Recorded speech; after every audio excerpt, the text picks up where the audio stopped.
Oh, good. Okay.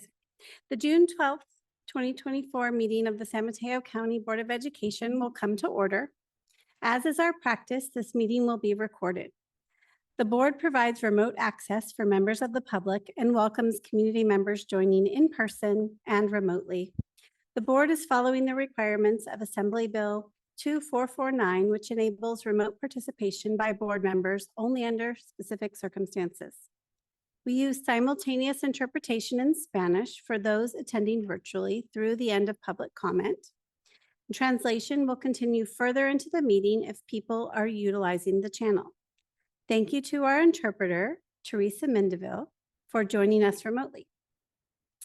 For meeting attendees wishing to access the Spanish translation channel on Zoom, click on the interpretation button on the menu bar. We ask that all speakers be mindful of the Spanish interpretation and speak slowly and clearly.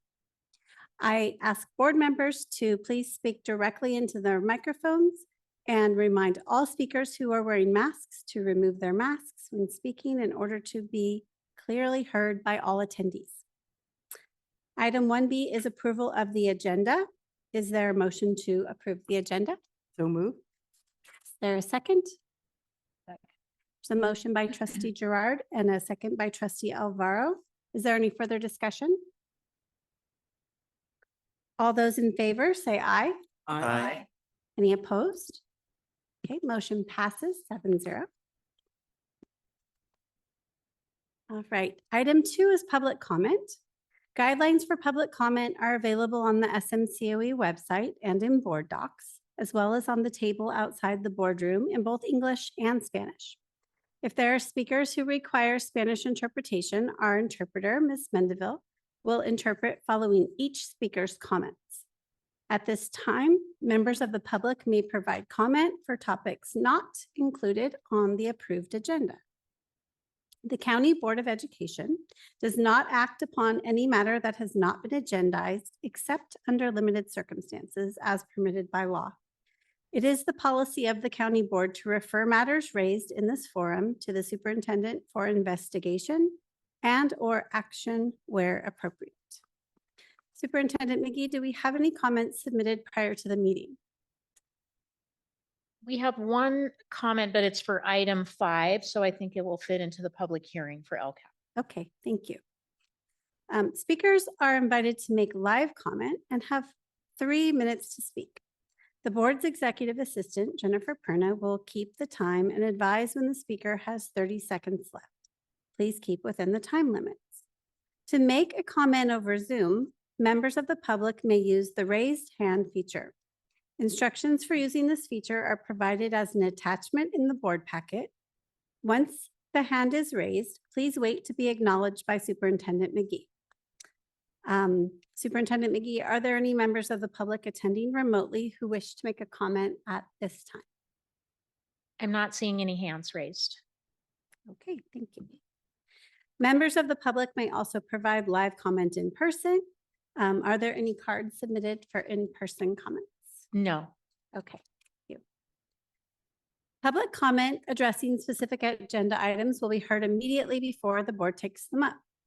If members of the public wish to speak to a specific agenda item, please use the raised hand feature when the item is announced, or if in person, please submit a card in advance of the item. And I just wanted to note that we changed the protocol for when public comment was to after the presentation. So that was a prior note. Okay. For item 3A, is there a motion to approve the minutes of the May 15th, 2024 regular board meeting as presented? So move. Approval. Second. Okay. There's a motion from trustee Cannon and I think a second from trustee Gerard. Is there any further discussion? Okay. All those in favor, please say aye. Aye. Any opposed? Any abstentions? I don't think you have to. Okay. All right, so motion passes 7-0. And then we are on to item 4, which is our consent agenda. The consent agenda is not debatable and requires a unanimous vote for passage. An item may be removed from the consent agenda and placed on the regular order of business for separate discussion and action if any board member, the superintendent, or a member of the public so requests. Hearing nobody want to take anything off, is there a motion to approve the consent agenda? So moved. All right, thank you. There's a motion by trustee Gerard and a second by trustee Lempert. Is there any further discussion? Right, all those in favor, please say aye. Aye. Any opposed? All right, the motion passes with a vote of 7-0 and the consent agenda has been approved. For item 5A, Sarah Notch, Executive Director for the Center for Access and Engagement, will highlight a few aspects of the San Mateo County Office of Education's 2024-2025 proposed local control and accountability plan, the LCAP. Welcome, Sarah. Thank you. Good evening, Board President Benini, members of the board, Superintendent McGee. I am here to provide an overview of our 2024 to 2027 LCAP.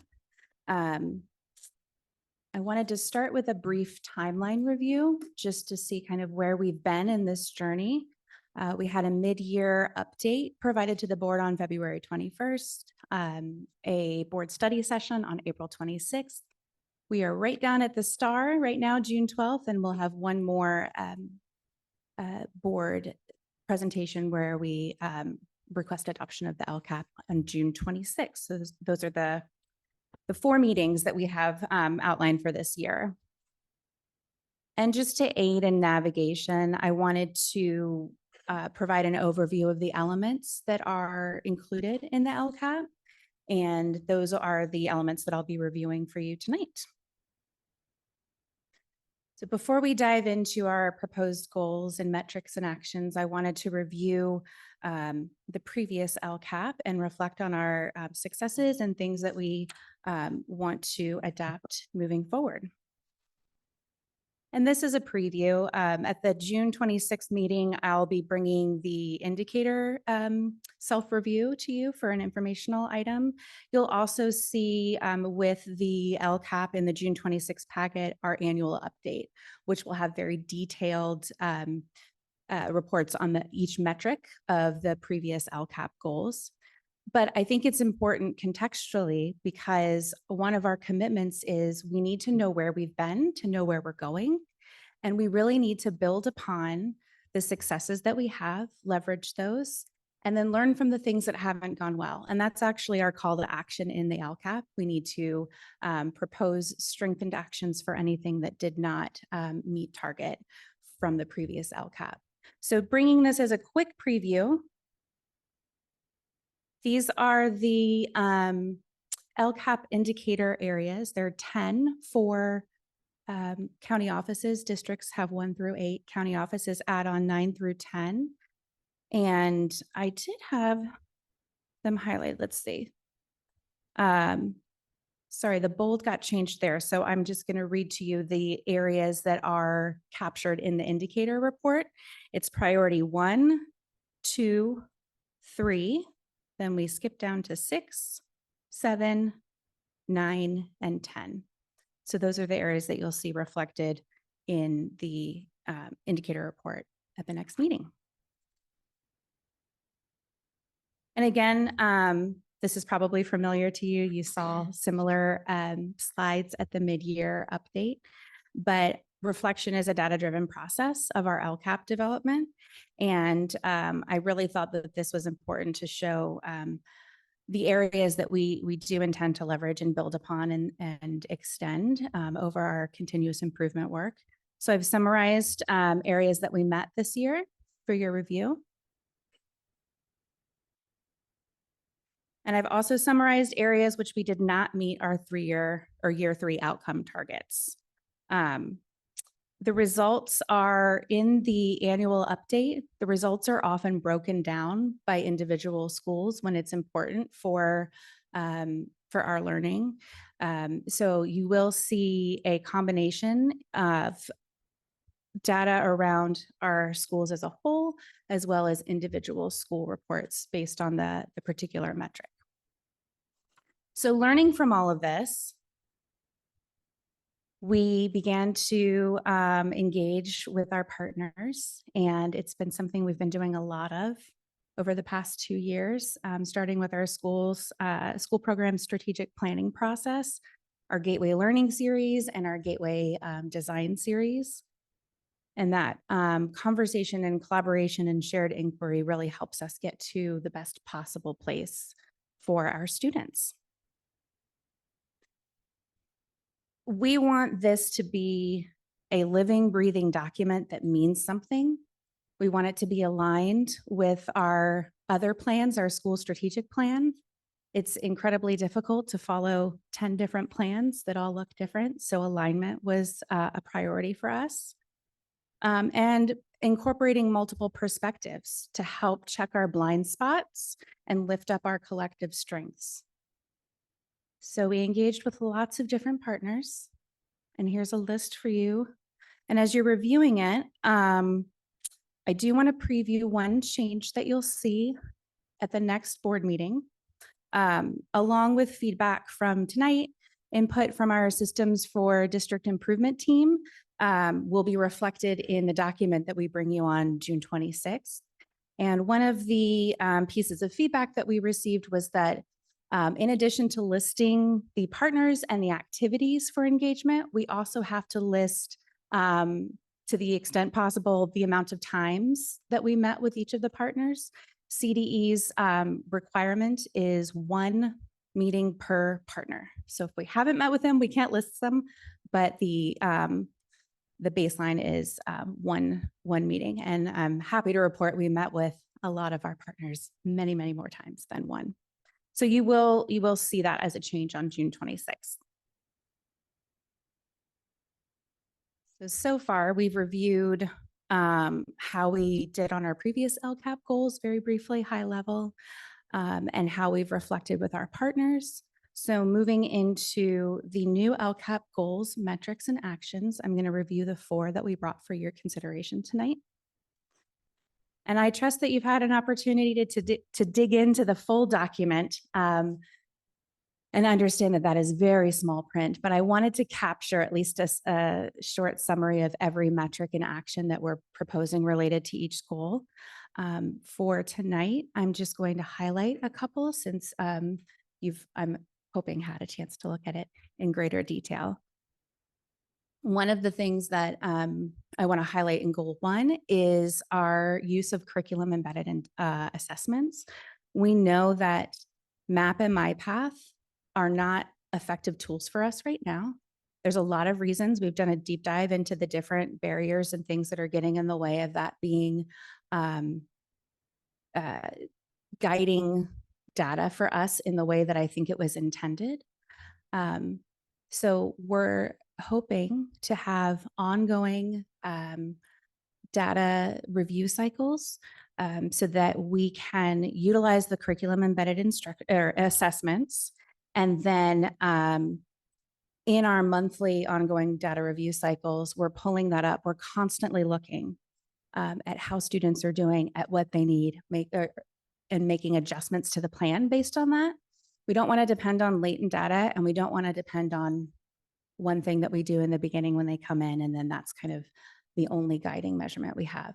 So as is required by CDE to describe a strengthened approach in response to not meeting a metric, this is our belief that this is a strengthened approach moving forward for measuring student progress. And then the other highlight that I wanted to share is the individual learning plan development. So again, reflecting on our year 3 outcomes, we think this is a strengthened approach that if we do a really good job of when students come into us or come into our programs, we do a really good job of assessing them, learning about them, goal setting with them so that they have agency in that process, and identify all of the different supports and configurations that we can provide for them to be as successful as possible, and monitor that with our data review cycles, making adjustments as indicated, that we're going to be able to mitigate multiple barriers that we've seen. So those are two areas in particular. And just to add to the last one, we are also looking at the how of the ILP, the individual learning plan development, recognizing that one of the barriers is time and figuring out how we can build that time into the structure of our courses. And so you'll see a robust and slightly new. I've heard legend from previous years that there used to be something similar to it. So it's great that it's existed in the past. But we're bringing it back and we're buffering it or beefing it up and making sure that we have enough time with our students in the beginning to make a plan for and with them. For goal 2, this is building on our culture and climate work that we've been doing all year. Again, addressed out of a strategic plan goal. And we had a soft launch is what I'll say this year. We've done a lot of learning, a lot of professional development, a lot of piloting tools, examining our procedures and processes. And so one example that I want to highlight is the community building activities and events. Our students are going to be more successful when they have an authentic sense of belonging and a purpose of place. I know I am here.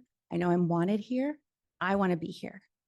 And doing campus-wide events that build culture and climate is an approach that we're going to take on a monthly basis. We had a couple this year. We had, I think, 3 or 4 this year.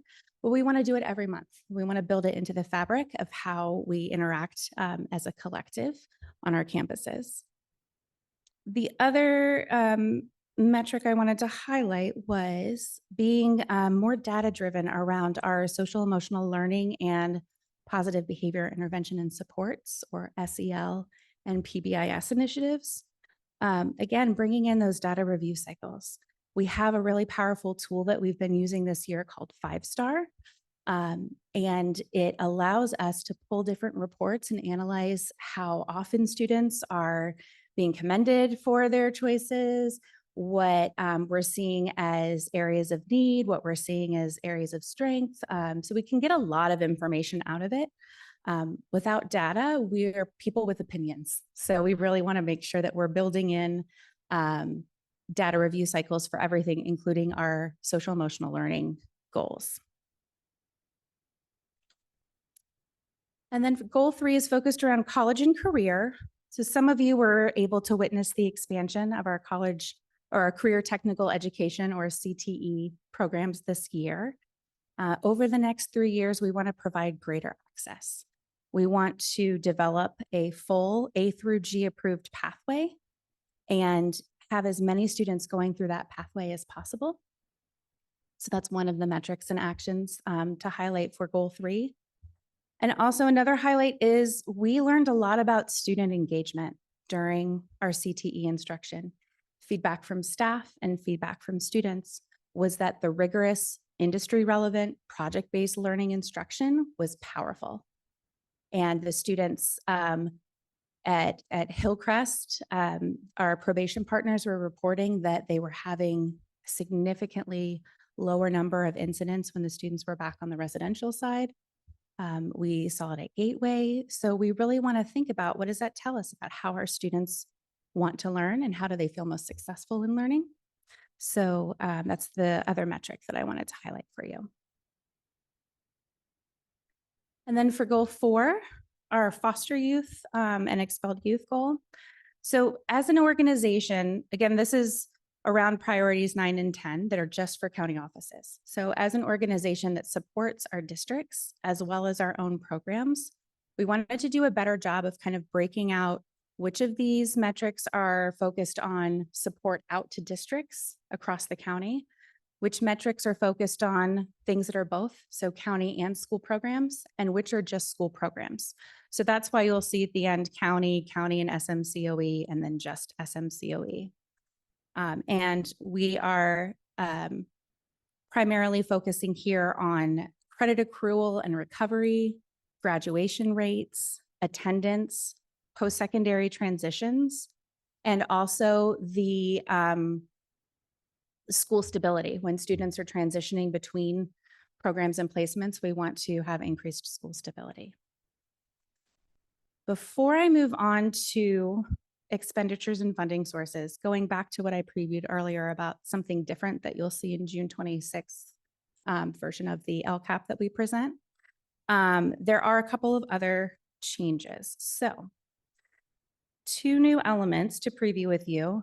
One is that there is a change in some of the required metrics this year that CDE says you have to have in your LCAP. One of them is AP courses. That AP courses, students will score at least a 3 or, some similar metric. In consulting with our Systems for District Improvement team, knowing that we don't currently offer AP courses, the guidance we were given from their contacts at CDE was to put it in and then mark it as not applicable because we don't have AP courses. So you'll see that. The other thing that you'll see is that we're going to do a lot of baseline developing because a lot of this is new. We haven't done it yet. We haven't implemented a lot of these proposed metrics. And so we don't have a current baseline. The guidance that we were given from CDE is if that is the case, which is fine for it to be the case, we have to put the baseline at 0. Even though we're confident that it's not at 0, that's the direction we've been given. So you'll see that in the June 26th version.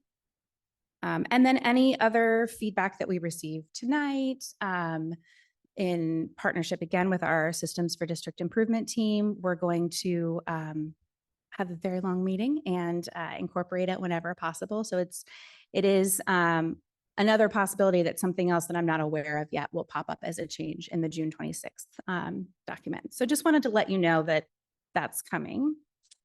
And then very briefly, because I know we have our budget report coming up next, just an overview of how we're spending our money. You'll notice that it's very heavily based in staff. So investing in staff is the by far the largest category of our expenditures. And with that, I will turn to comments and questions. Thank you for the presentation. Are there any comments or questions? Mr. Cannon? So Sarah, you had some special challenges this year with not a full complement of administrators. So I thank you for all of the work you've done and hanging in there and working so hard to make things go.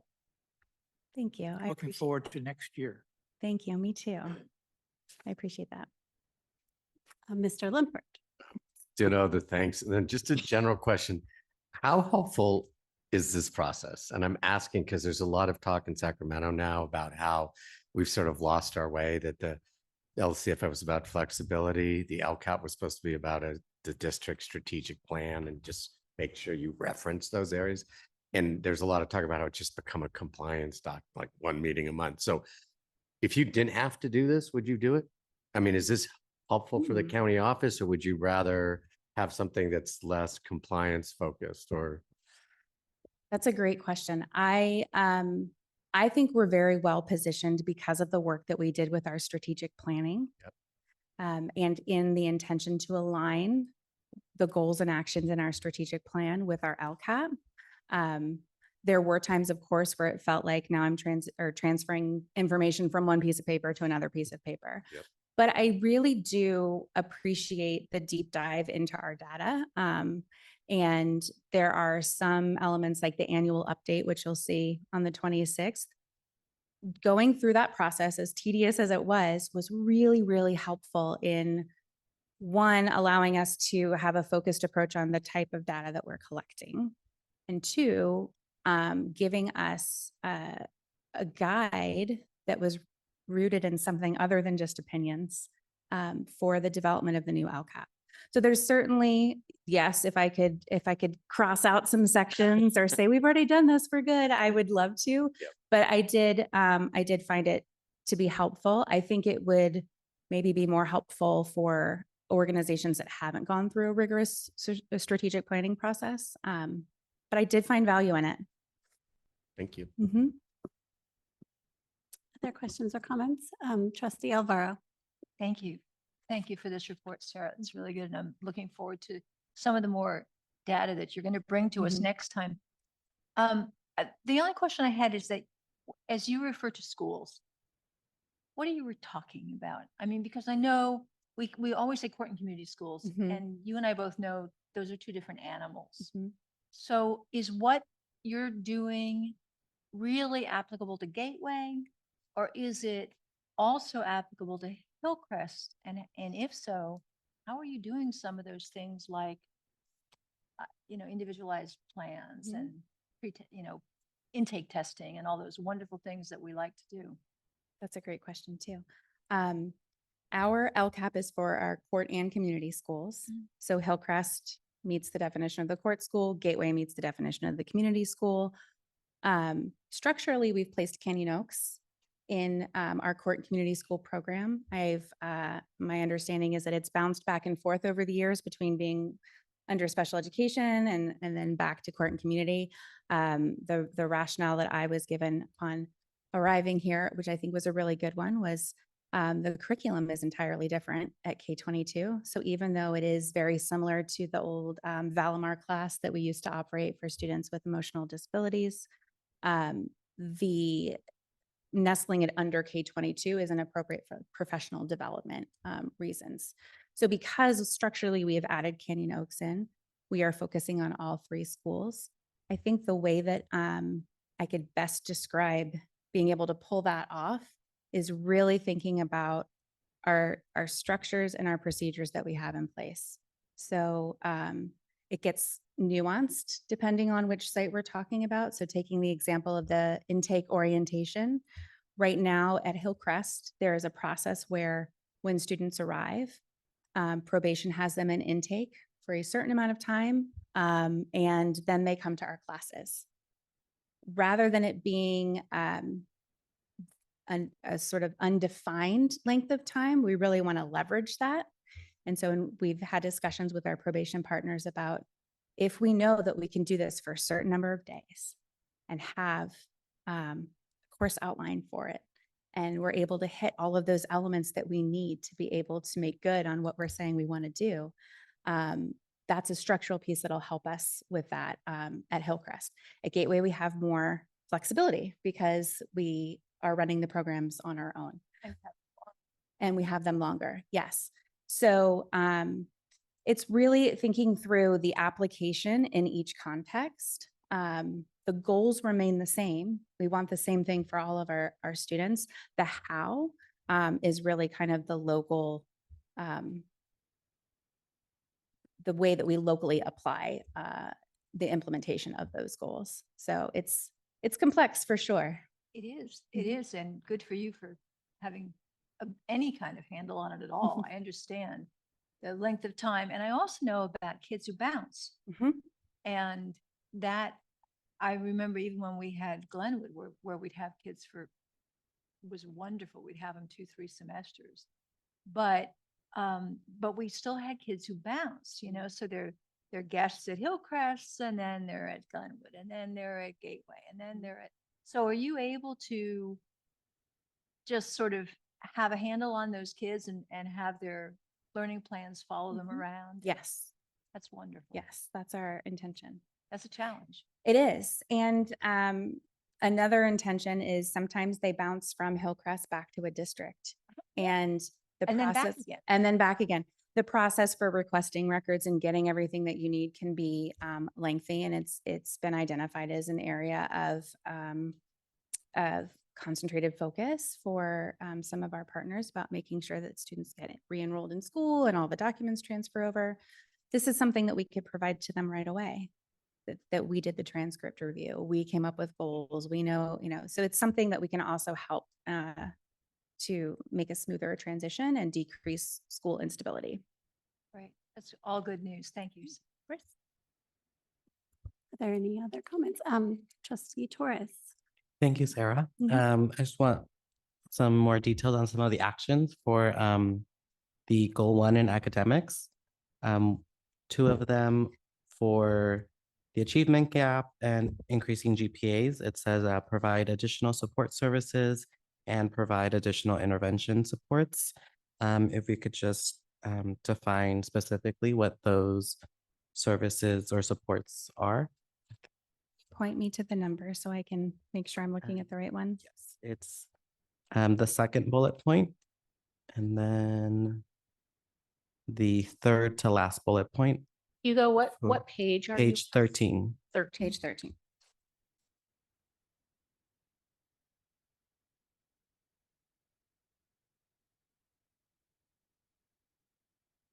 I still don't, I'm so sorry. I don't think I'm seeing what you're seeing. Yeah, LCAP Goal 1, academics, page 13. Is there a metric number? So it's just bullet points. Okay. So in the actions, the second bullet point says provide additional support services. Ah, apologies. It's on my page 14. So Oh, sorry. got it. We found it though. We're good. Yeah. Yes, so this is intentionally broad because the application on our different sites is going to look different. We also don't want to lock ourselves into this is the one thing that we're going to do or this program that we're going to use. So we have a lot of resources for tutoring and mentoring and counseling and partnerships with other organizations, community college district, Project Change. And so our the application of this for us looks like being very responsive and proactive at the same time. And by that, I mean, we're going to build what our students need based on the information that we get. So it's going to look different in different places. I'm sure that's not a terribly satisfying answer because I can't give you specifics, but what I can commit to is that we have a lot of resources at our disposal, and we have a lot of opportunity to reimagine how to maximize the efficiency of those resources. And so we're still working on the master schedule for our schools. We're trying to build in different periods like community builder and community closer to address the social emotional goal. We're looking at a period that instead of study skills, which is sometimes kind of a catch-all, do you have homework? Do you have questions about something? Really having a course outline for that, where we're focusing on credit recovery. We're reviewing the individual learning plan. So there's going to be a lot of ways that we implement this, but it's going to be very focused and driven by the needs of the students at each site. Great, thank you. Yeah, no, I read that and I could assumed what that meant, but in case someone read that not understanding what that might look like, that's why I asked. I appreciate that. Thank you. you. Yeah, are there any other questions? Trustee Gerard. Yes, actually, I had a question about the credit recovery. And then how does that tie in with the CTE and an increased use of that? How does that work? Are you asking how are we balancing both focusing on credit recovery and providing opportunities for Right. CTE? Yes. I can tell you how it's worked this year. So when we had our CTE master classes, we were looking at analyzing the credits that students needed and how deficient they were. I don't like using the word deficient, but credit deficient they were in progress toward graduation, prioritizing the seniors, wanting to make sure that nothing that we did pulled them away from their opportunities to graduate on time. So there were some students at Gateway who did not participate in the CTE programming because we pulled them into individualized credit recovery, which allowed us to get our graduation rates up significantly and our credit recovery rates up significantly from what I reported to you at the mid-year outcome. Another way that we've balanced that is because our CTE master classes this year and will be ongoing are standards aligned classes, there are options for providing credit in different areas. So there was a student who needed an elective credit. We could give them elective credit. It met criteria for that. There was a student who needed an English credit. It met criteria for that. So we can also get specific about how we apply those credits. And so we just looked at it at a student by student basis to ensure that nothing that we were providing as an intended opportunity was inadvertently detrimental to their timeline for credit accrual. Okay, that actually answers two of my questions. yes. Because my other question was, why didn't more students participate? And so that answers that question as well. And quite frankly, I think that credit recovery was something that was crucial and very important. I agree. And quite honestly, more important than the CTE program as much as students seem to like it. But I knew that there was several students that didn't participate and I didn't know why. Yes, So, okay, thank you. of course. Any other questions, comments? No? I have just a couple of comments. And I will just note here that I will not be at the meeting in 2 weeks. So I just want to, I might send some additional questions just for my own knowledge, but I just wanted to make a couple comments and then ask a couple questions. So in the kind of like the beginning of the actual, I'm not looking at the presentation, I'm actually looking at the LCAP draft or the one we have. There are different references to the schools. Mhm. So for instance, in the first section, so I just am wondering if there needs to be some alignment. That's my overall question. Mhm. There's only reference to like 3 of the schools without noting Canyon Oaks initially. Later, we refer to 4 schools. It's just a little, it doesn't seem like maybe it needs a review on that front, not a really criticism, just like, was it? No, I'm glad you pointed that out and I apologize for not thinking to mention it. That is Sarah accidentally hit delete on a highlighted section and didn't see it. So it's going Okay, back in. well, It'll be that back makes in sense. for the June 26th version. Okay, awesome. So Canyon Oaks will have a description similar to the other schools in that general Oh. information section. Okay, that makes so much sense. Okay, thank you. That's really helpful. And then my other, one of my other questions has to do with, it falls in one of these, under one of the goals, but I'll just go without my note. When we're talking about the engagement and we're talking about parents, and the opportunity to, I think you listed a few things, like focus groups or surveys or other things. Are parents really participating, I guess is my question. Do they really feel like they're, are you getting them to do things? And is it accessible? Yes. Great question. Not at the rate or the percentage that we want. And so you'll see in several of our proposed goals with our metrics and actions are focused around increasing engagement.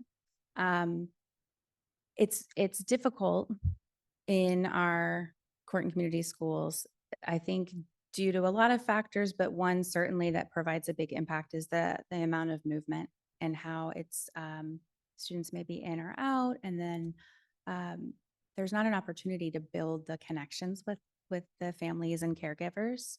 So our strengthened approach for that next year is to have more events where families and caregivers are invited, parent education nights, finding different we get very good response rates when we use Talking Points, the app that can translate, but it's not robust two-way communication. It's more getting information out to them. And so we're really looking at how can we get that information back?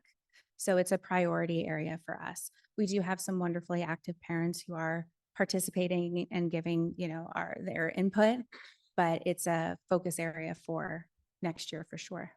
Okay.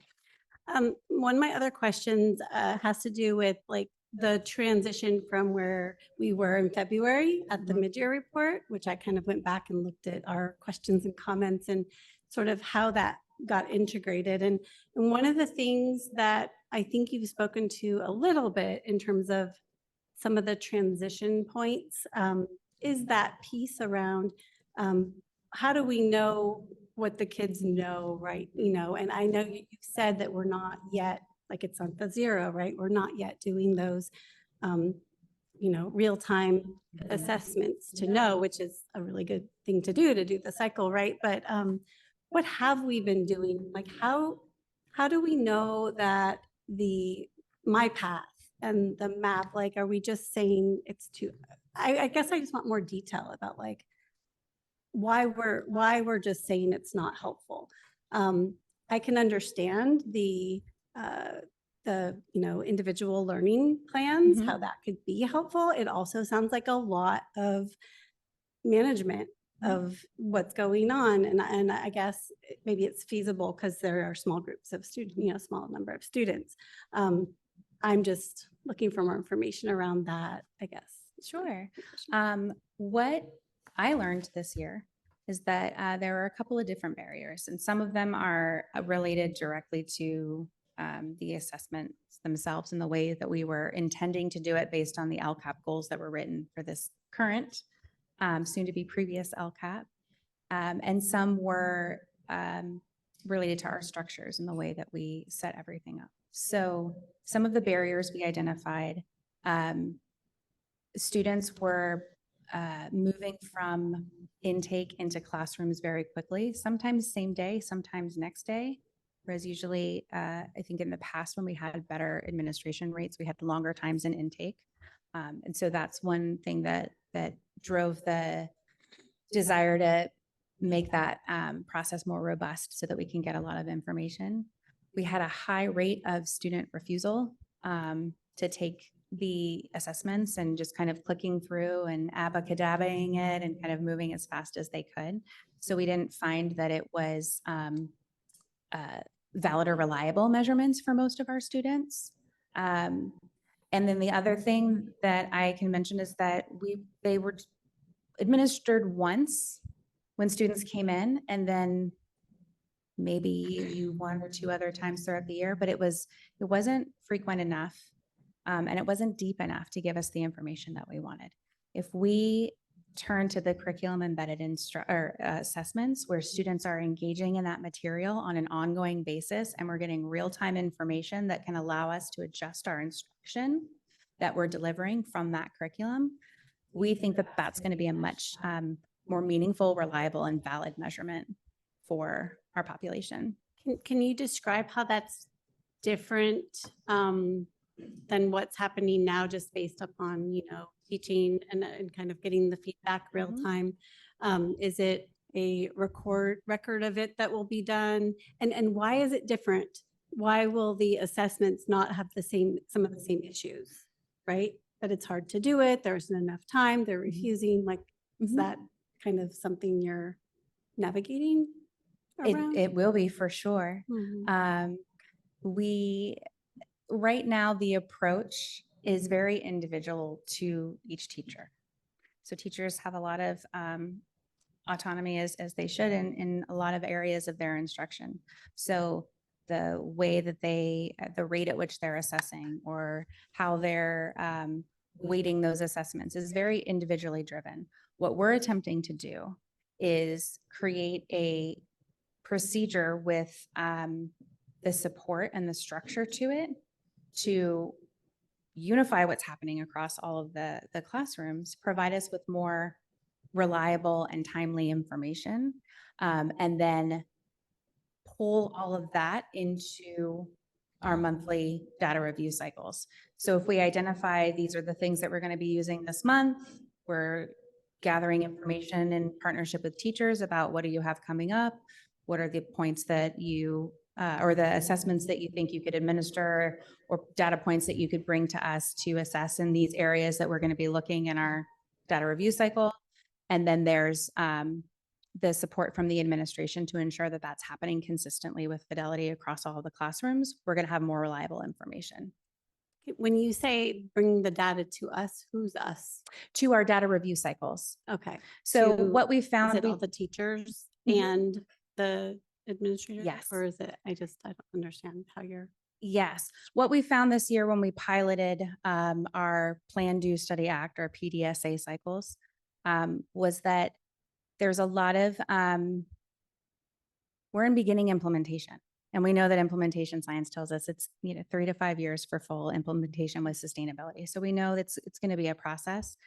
It was very challenging to have robust enough data to analyze in our follow-up. So we would get together, we would talk about, here's what's going on, why do we think it's happening? What do we think we could do to make something different happen? And if we do that thing, what do we think is going to happen as a result? Great, we made a plan, we're going to collect some data. At the next professional development staff meeting we have, we're going to look at this, this, and this, depending on whatever the desired outcome was that we were looking to study. And then the next part of the cycle is you act on it. So you either adapt, adopt, or abandon what you're doing. But if you don't have anything to analyze, then you can't make those decisions, and it just kind of keeps wheel spinning. So that was really a powerful sign for us that we need to have the procedures and the structure and support in place with the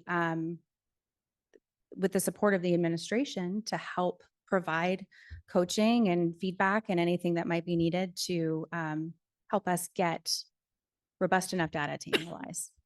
Okay, thank you. And then I think my last question just has to do with when you say the curriculum embedded assessments, is this new curriculum? Is it curriculum that's being used now? What is that? And kind of a paired question is, if it's a change, is it part of what is this process to get the A through G, whatever, the certification for that? So that's one question. And then just like, as in addition, is that something that right now is hindering some of the transitions back and forth, or does that not really matter for that? Right? I mean, I know it's the goal, so it's how you're getting the curriculum sort of in place, but then the transition piece again too. Sorry, I tagged on another question, but sort of I'm worried about that whole piece, like what they're doing, what they're learning, and then how that sort of, if they're getting credit, like Beverly was saying, and then how they're transitioning back. And if it's not going to be in place like A through G and for another year or so or two, like 25, 26 or something, I think was what was in there in the last report. Are we doing something in advance of that? So sorry, that's a good question. Can I try to summarize? Yes, And you please. Okay, so wanting to know, sorry, maybe you could just capture the three Okay, questions. so in terms of the curriculum Mhm. embedded, what is the curriculum? Is it Mhm. something that you're Oh, putting thank into you. what they're doing now, or is it is there new curriculum? Mhm. And then how does that align with A to G? And how does that help with the transitions back or credits that they're able to get while they're with us when hopefully they're going back to their districts? Sorry, it was like step by step. I'm just making notes. Thank you for thinking about that. Okay, so we will have new curriculum next year. We're doing an adoption of science, social science, and designated ELD in partnership with our curriculum and instruction team. So they've had staff review some different options and talk about kind of what's working, what's not working. We're going to launch the pilot in the fall. And so some of the curriculum will be new, some will be what they're already using. We have, I want to say most, I'm going to be I'm going to hedge my bets a little bit and say many, but I think it's most of our courses already approved in the portal for A through G certification, which is very exciting. So with that, there's a whole course outline. We have to redo the syllabus. There's a lot of other kind of requirements that we have to check off to make sure that we're meeting what we said that we're going to do to make that an A through G approved course. So there's going to be some differences in how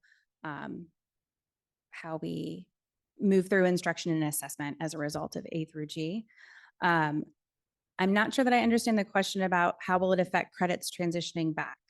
I'm just curious if the fact that they're not A through G now, or they Mhm. haven't been for the number of Mhm. years, if it's going to be easier, I guess, would be the question, to transition credits back, or for the kids to step into the space in their comprehensive school or whatever school they go to after Gateway or Hillcrest, if those are meeting those requirements. I know it's a Yeah. UC thing, but I mean, I'm just curious if that's. I think the opportunity of A through G alignment for all of our courses is manifold, but I'll highlight two. One is that it increases the rigor that's required of instruction. And so that allows us to dig in deeper and have more guidelines for what that looks like, because we have to follow that course description that's in the portal. think the other thing is that we want to the greatest extent possible, never take options off of the table for students in the way that we've configured our programs. So if there are students who come to us who have been taking A through G classes and are looking at UC or CSU schools, we want to be able to offer A through G classes during the time that they're with us so that they don't lose that opportunity when they transition back or when they graduate from our program. So I don't think not having A through G affects the actual credit transferring back to the district, except for in the cases where a student was taking A through G approved courses and then had a period of time where they weren't. And then you have to reconcile that. So we want to mitigate that. Yeah, that's helpful. Thank you very much. Mhm. Are there any other questions from the board? Trustee Alvaro? Thank you. Thank you for that explanation. That was a hard one, but it made sense. I just had a question about, I was thinking when you were talking about the students refusing Mhm. to take the intake assessments, which is typical. Mhm. Do they understand why they're taking them? Or is it Yeah. just another test you're throwing at them? I can't answer that. I can speculate and say that they might not understand the purpose. And part of what we want to do differently next year with that kind of more robust orientation course is involve them in the process of their own goal development and learning and reflection. And so I think if we're really focusing on self-determination, self-advocacy, kind of future forward thinking, and students have an opportunity to be part of that process and have that agency, then they might understand a little more deeply how the assessments can inform kind of the trajectory that we go. But it's not uncommon. There's a lot of reasons for it. So we really, I think, in shifting to that kind of ongoing assessment rather than we had this one opportunity and it was not happening and we can't go back to it because whatever the circumstances might be, it's just going to get us better data. But the process is really the piece that I think is going to be the most powerful, like really making sure that the students have that voice and agency in their planning. Thank you. Okay. I don't see any other board comments. Are there any comments from the public? I think So There was a- Melissa submitted a comment online and now she's here in person. So she gets to deliver her own comment delivered online. You can go ahead and, step up. Hi, everyone. It's good to be back again and took this LCAP very seriously. I'm a former commissioner with the Juvenile Justice and Delinquency Prevention Commission. I am also now a tutor of a secure track youth at Juvenile Hall. So I am staying involved. My comments, you asked good questions and my comments may be slightly duplicative of a few things. This is going forward to the next draft of the project of the product, the work product. I hope the San Mateo County Office of Education LCAP team will clarify statements made in the LCAP as part of their verbal remarks. This was hoping they would do this tonight and make these edits to the documents. So this is just how I read it. When reading the LCAP, I saw identification by school site and or length of enrollment in A through G credit recovery and attendance statistics, which had me thrilled. However, I didn't see this level of specificity in other indicators, and I would appreciate that specificity be there when discussing baseline data and target goals. One example of this is school attendance. You provide the baseline data, which is Canyon Oaks and Gateway have 70% chronic absenteeism, Camp Kemp has 100% chronic absenteeism, and Hillcrest has 0% chronic absenteeism. But the goal of reduced absenteeism is 25%, and that goal of 25% actually needs to be broken out by school. Because we could have one piece of data that skews the reality and it would sort of hide what's happening. So I'd like to see that specificity. We talked about this a little bit. I was struck by how often each school was or was not mentioned. Of the 42 times a school was identified by name, Canyon Oaks was mentioned only twice, Camp Kemp was mentioned 10 times, although I'm confused because I thought Camp Kemp was no longer open. Hillcrest was mentioned 12 times and Gateway had 18 mentions. And so I guess my question was, why was there disproportionality in the document when mentioning schools? You mentioned the need to upgrade the facility, and the word was facility singular and not plural for CTE. So I was wondering what facility is being referred to in the LCAP. You mentioned efforts to increase parent engagement, and it would be really useful to know what the baseline is per school for participation in school site council, the parent advisory group, and the English learner parent advisory committee. And that's information I don't know, but it would be very helpful to understand to what extent are parents at each school site currently participating. When you identify foster youth in the LCAP, are you including or excluding detained youth who could be whose court status makes them qualify as foster youth, but may not have been the intention?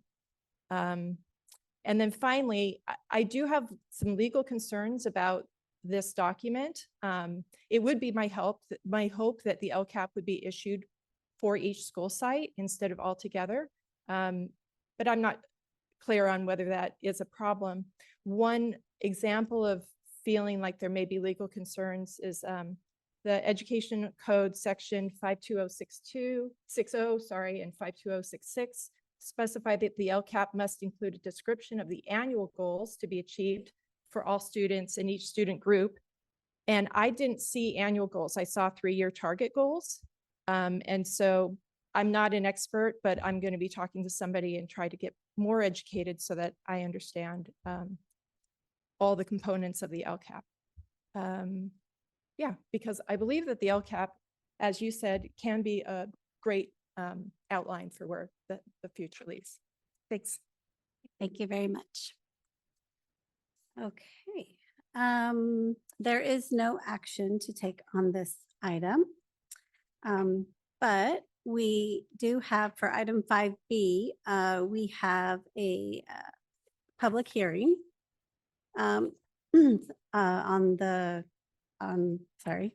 County Office of Education's 2024-2025 proposed local control and accountability plan.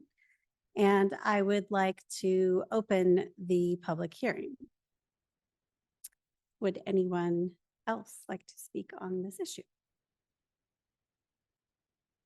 Not seeing any hands online. Thank you. The hearing is now closed. Okay, that's okay. So next for item 6A, Minette Manio, Executive Director, Internal Business Services, and Marian Reyes, Fiscal Manager, will provide an overview of San Mateo County Office of Education's 2024-2025 proposed budget. Welcome. Excuse me. Good evening, Board President Panini, members of the board, Superintendent McGee. Marian and I are here tonight to present our proposed budget for fiscal year 2024-2025. So I'm gonna just start with a brief review of the budget timeline. As you remember, in January, the governor presented his budget proposal for the next fiscal year. And then April 15, the famous deadline for our taxes. And then last month, the governor presented the May revised. And from then through, I believe, today, those budget revised items are still being negotiated between the governor's office and the legislature. And there is a constitutional deadline on June 15th for the governor to approve the state budget. And then from June 15 and towards the end of the month, the governor may do one of the following: either approve the budget, line item veto some portions of it, or send it back to the legislature. So just wanted to highlight some items related to the May revise as presented by the governor. The state budget represents a deficit. And that is mainly from the 2022 actual collection of personal income and corporate taxes, which came in a lot lower than estimates, to the tune of about 26 billion. And then the revenue projections reflected return to pre-pandemic levels. In terms of the Prop 28 education funding, it gave us a COLA of a little over 1%. And that COLA is applied to our local control funding formula at the 12-13 level, including categoricals. For us, it applied to our transportation funding. And then it included the controversial proposed maneuver by the governor to categorize 8.8 billion as cash advance. And this received a number of criticism and as a result, the governor and the teachers union actually struck a compromise, and the governor agreed to suspend Prop 2098 and implement maintenance factor to future repayment of education funding, and also maintain programs for fiscal year 23-24 and 24-25. But it also included budget deferrals for 23-24 and next year. So just wanted to highlight some assumptions that you'll see in the figures for the next slides. So our LCFF revenue projections are based on the calculator that we use for provided by FICMAT. It also reflects restricted revenue programs that are adjusted for known factors. It reflects a fully loaded budget, meaning all positions are filled from beginning of the year to the end of the year, including vacancies. Please also note that there are no compensation increases yet because the negotiations are open for all bargaining units. But it also includes increases in benefits, especially retirement, person serves, unemployment, and workers' comp. Supplies and services were adjusted for inflation, as well as services for increased levels. And it also includes an amount for our ERP, our enterprise resource planning software, which is planned to go live next year on July 1st, 2025. And please note that 24-25 does not include CAMP, so we assume that that's non-operational for next year. I'm going to pass it to Marian, who's going to take us to a couple of slides, and then I'll be back later. Thank you, Minette, and good evening. So the next slide is regarding our income statement. So it includes both unrestricted and restricted. So on the total of the total revenue, we have 114 million. And for expenditures, there's 117 million. And I just wanted to point out that we have that excess property tax that we have to return back to the state of 34 million, which is under the unrestricted side. So based on Minette's earlier assumption, we have a full staff that we incorporated in this budget, including all vacancies. So that's why we have all these expenses in there. And then if there's any changes, those will be reflected on the first or second interim. We also had conservative numbers, so just to have a conservative budget. This next presentation is just the same income statement, but it's just in a different format, where we put in that 69 million on the LCFF revenue, and again that other outgo of 34 million. So we actually just received that 34,808,000 on our LCFF side. So on this presentation, we just grabbed some of the 5,000 object code, which is the expense category. So just to point out some of the items, like for A002, that services to the board, we're estimating about 820 in there. We're doing an estimate that there's an election year for 24-25. The biggest one too is the outdoor education, the E104 at 1.3. So that's where we have our YMCA agreement. And then for E109, we have 1 million expenses in there too. There was an increase in the funding for the differentiated assistance. So more of our school district qualified for this funding. So then eventually, it equates to more services too from the county. On the J313 on the CECC, that 2.6 million, that's the cost of the software. And then transportation on S604 of 2 million, that's our first student transportation cost. On this next slide is just a pie graph of how our revenue looks like. So again, that's 70 million of LCFF, and then the biggest chunk of our revenue is that LCFF, and then we have local next at 32 million. So on the expenditure side, so this is just a pie graph of our expenses are too. The biggest expense is that, so at 29%, that's the other outflow that excess taxes that we return. And then that 14%, 16, and 14, which adds up to about 44%. So that's our biggest expense, which are certificated employees, classified, and benefits too. On our next slide for the comparison between the 23-24 estimated actual at second interim and then our budget for 24-25. So just some notes to take on the differences on the LCFF revenue. So like I said earlier, we have an increased funding for differentiated assistance.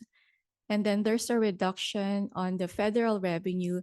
This is due to the ESSER programs or revenue that's expiring, mostly ended in 2023-24. And then there's just some carryover, which are supposed to be ending at September 30, 2024.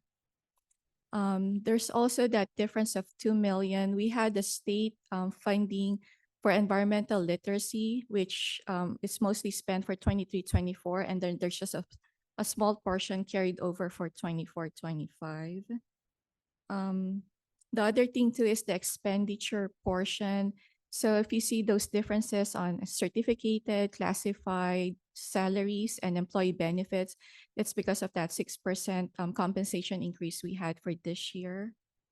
And then the other piece is the services of decrease of 4 billion. So this is tied up again to the ESSER monies that are expiring, and then some programs or some funding are not being renewed this year. Another piece that's an increase this year is regarding the ERP implementation, which we have incorporated into the budget. So I'll turn over again the presentation to Minette. Thank you. All right, so now we're gonna go into budget presentation of our court and community schools. So this is just a kind of a summarized overview of our gateway budget. So this is a fee for service, meaning that all of the expenses are billed back to the school districts. So our but 24-25 projections are at 1.3, and most of it are spent on certificated salaries, followed by classified, and a number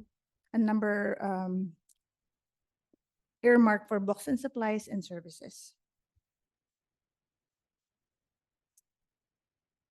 Next is our Canyon Oaks. So similar to the gateway budget, most of the expenses are in our certificated salaries and classified salaries, and similar also to the gateway budget. This is a fee for service account.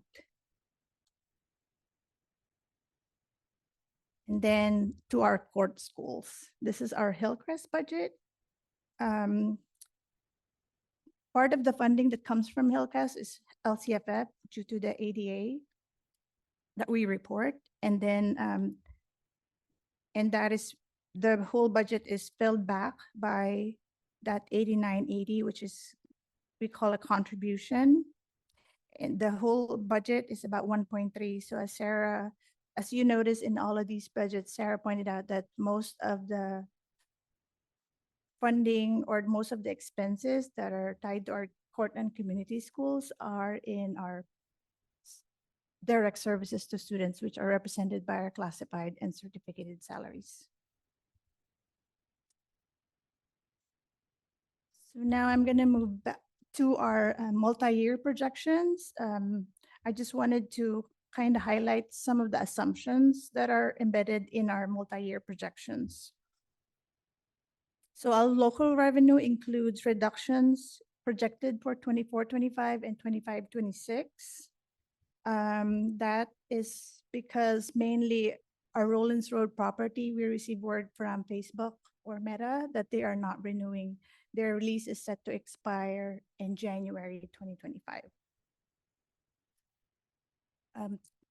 Also, it includes COLA that agrees with the projections provided by Department of Finance, 1.07 for 2025, 24-25, 2.93, and 3.08% for the 25-26 and 26-27 respectively. We assumed a 1.5% for step and column increases, and the savings are maybe coming from retirements. So STRS cost for next year is at 19.10%, while PERS is projected to is at 27% next year, and then projected to be 27.6 and 28% in the next 2 years. We used the California Price Index of 3.55 for 24-25. And as Marian mentioned, we included an estimated cost of $750,000 for the 24-25 for board election costs. So those are now translated to these numbers. So at the original budget, as you see, we have a total revenue of a little over 79 million. But as you can see, our expenses are a little over than that. So which gives us a deficit of 587. So I just wanted to reiterate that the budget reflects a full load budget, meaning staff, even vacancies are included, and full implementation of program plans. But we had a beginning balance of 23 million and projected ending fund balance of 22.7 million.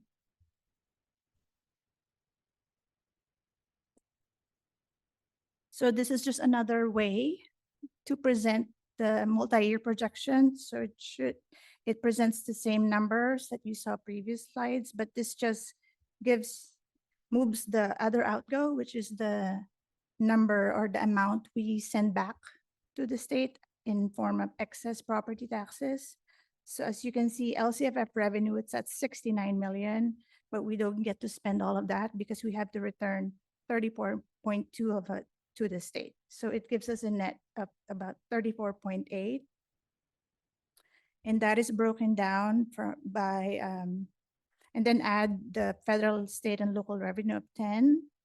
So our total revenue less other outgo is about 45. And then we have, of course, our total expenditures of 45.6. The transfer ins are coming from Fund 17, which is to fund our estimated cost for our ERP implementation. Other transfer ins are for to support programs and contributions, mainly for our court and community schools, and also our teacher residency programs or teacher administration programs. So that gives us a negative net decrease in fund balance of about $500,000. for 24-25, and then about the same for next year and a little over 1 million in deficit for 26-27. So this is just a graphical representation of how our reserves look like in 24-25 at second interim is that first bar chart. 24-25 represents the budget. So as you can see, the orange piece where the unappropriated has decreased from 23-24 second interim through 26-27. And then the purple piece is the one that we are transferring to our savings account, 22-23, that reflects that 9 million number, which is the same throughout the years.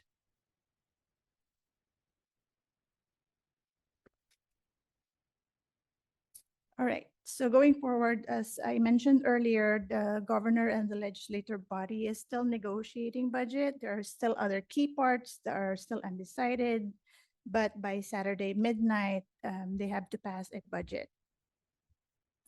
I think the governor is expected to declare a state of fiscal emergency to suspend Prop 98. And we expect program deferrals for 23-24, June principal apportionment. We are still on our road to full implementation of the SMCOE strategic plan. So in conclusion, even though we reflect a negative ending ending balance, SMCOE still maintains healthy reserves, and we expect deficit spending projected in all 3 years of multi-year projection. The classification and compensation study is still ongoing, and we expect that to be completed in summer 2024. In 24-25, negotiations are still open and they're not settled yet. And we just wanted to note of the state budget crisis, which may impact state funding, although we believe that local property taxes will kind of offset that for SMCOE. So that actually concludes our budget presentation. And if you have any questions.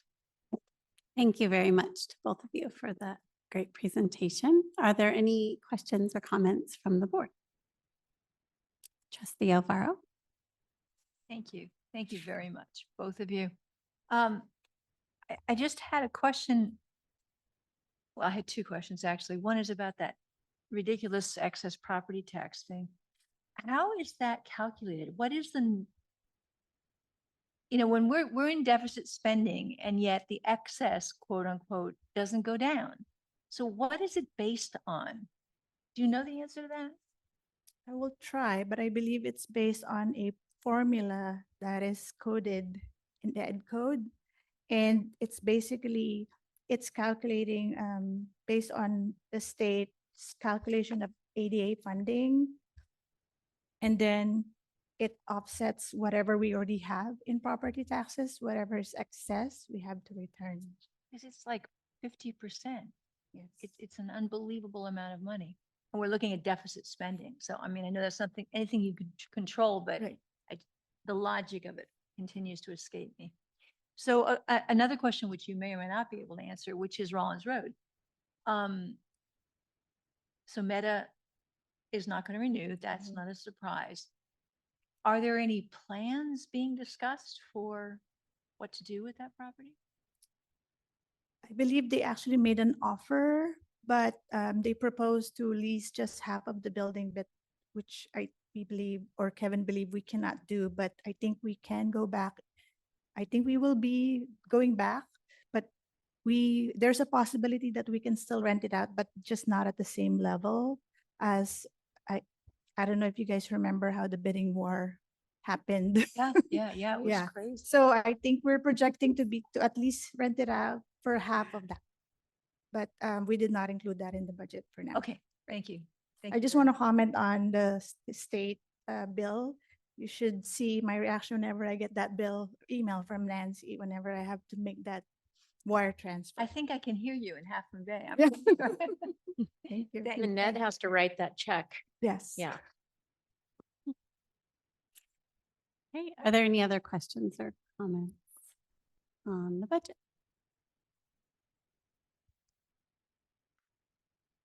Okay, I don't see any. So let me Thank you. make sure I'm on track here. Are there any comments from the public? No hands online. Okay, there is no action to take on this item. But for item 6B, we have a public hearing for the San Mateo County Office of Education's 2024-2025 proposed budget, which I will now open and ask if anyone would like to speak on this issue. No hands raised. Okay, so I will close the hearing now. And we will go on to item 7A, which is the board will discuss and act on the revised vision statement for the Gateway Community School Design Process. Superintendent McGee, would you like to share with us about that?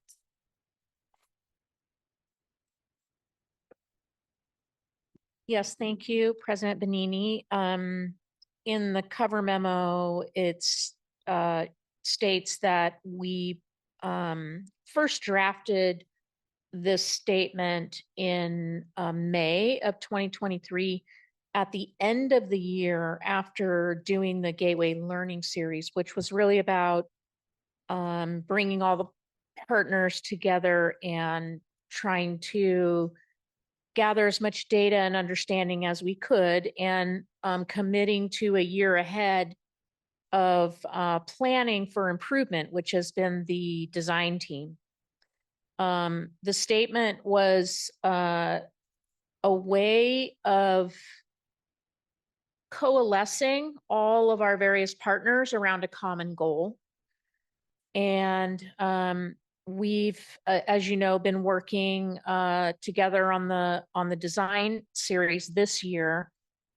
And part of the discussion was wanting to, while the board has participated in the discoveries process early on in the year, met a couple times with me and my staff on the process, and then attended one of the design series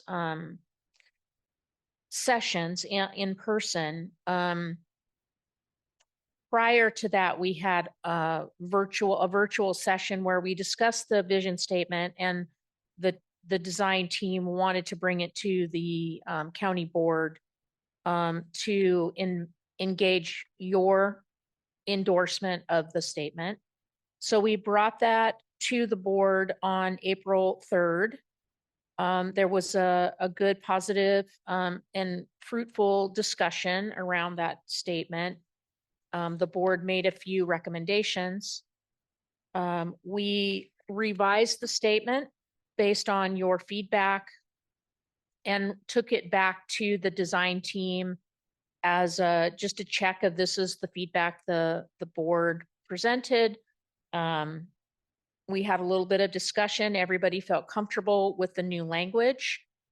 In the revised vision statement, what is new is obviously at the bottom in the red text, so you can see the new language. And now we're bringing it back, hoping for an approval by the board so that we can take it back to the final design team session for this year, which will be June 24th, to share with the whole team. So I'm happy to answer additional questions, but the request would be for your adoption or approval of the statement. Are there any comments or questions from the board? Trustee Alvaro. Just a comment. Thank you for listening to what our concerns were, especially about safe space and students feeling like they belong. and incorporating that into the, and of course, thanks to the rest of the team as well for incorporating that into the vision statement here. Are there any additional comments or questions? Okay. Are there any comments from the public on this item? I don't see any hands raised online. Thank you. Is there a motion to approve the revised vision statement for the Gateway Community School design process? So moved. Second. There's a motion by trustee Gerard and a second by trustee Alvaro. Is there any further discussion? Seeing none. All those in favor, please say aye. Aye. All those opposed, say no. Great, the motion passes with the vote of 7-0 and the revised statement has been approved. Great, thank you very much. And the next item is 7B, superintendent comments. You have Thank you. comments? Yes.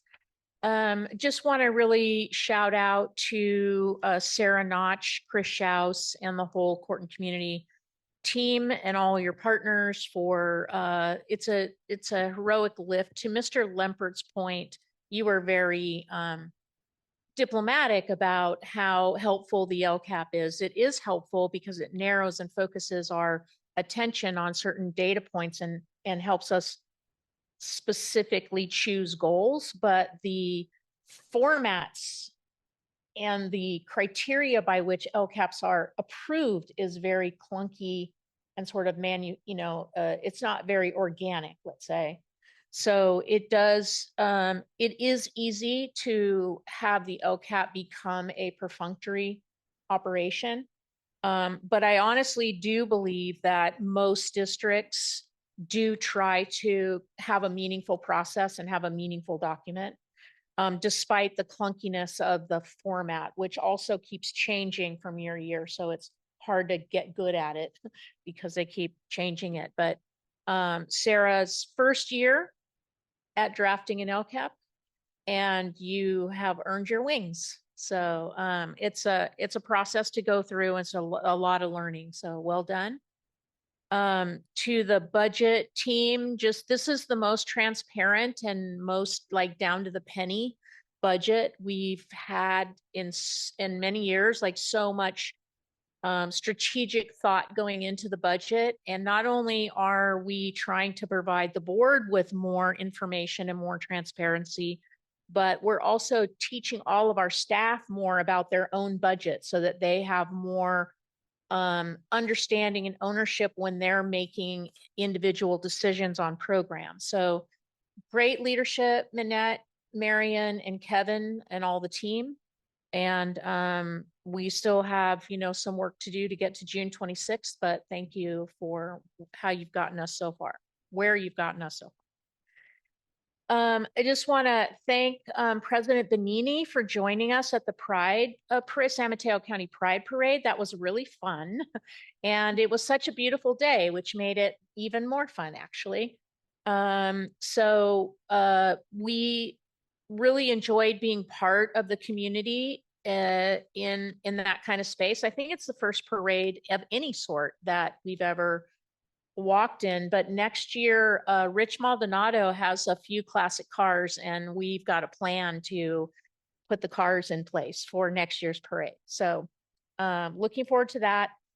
On the same vein, it is, a Pride Month, and I got our edition of EdCal today, which is the June 10th version.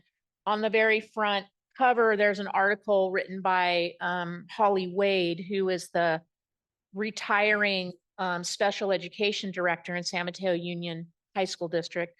She wrote an article, Students, You Can Be Yourself at School's Pride Prom, and wrote all about the San Mateo County Pride Prom, which happened back in, I want to say March or April. The county office of ed last year was the first year of the Pride Prom. This was the second year of it, I think, might be 3 years in, but it's a long article. It starts on the first page and goes covers most of page 7. Lots of student voice in the article, and I think it really shows San Mateo County in a very positive light. It also gives honor to the County Office of Education for our staff's support and involvement in supporting the Pride Prom. So just wanted you to know that this is in this week's version of EdCal. This morning, June is also the month that we celebrate Juneteenth, which is, as you know, a federal holiday. This morning, some of our staff went over to County Center for a Juneteenth flag raising ceremony, which was really very nicely done. Our own Niambi Clay, Executive Director of Diversity, Social Justice and Inclusion, was the Master of Ceremonies for the event. So that was cool to have her be the voice leading the ceremony. Speakers were Supervisor Corzo, Councilman Goodman, who was in his role as president of the San Mateo County NAACP, and then Dr. Kismet Baldwin Santana, who's our new health officer. There was some beautiful singing, and there is no flagpole right now at the county center, so everybody had a full flag, and we all raised our flags up as a flag raising.